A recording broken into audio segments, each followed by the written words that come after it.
After you season it, cook it in 320 degrees for 40 minutes.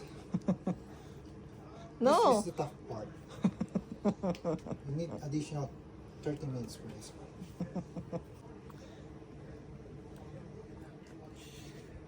Ito,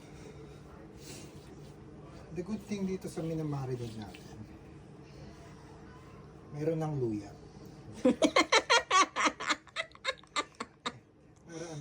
to balance it out.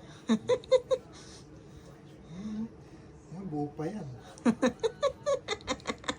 Before cooking, kailangan natin marinate for overnight. And let it smoke.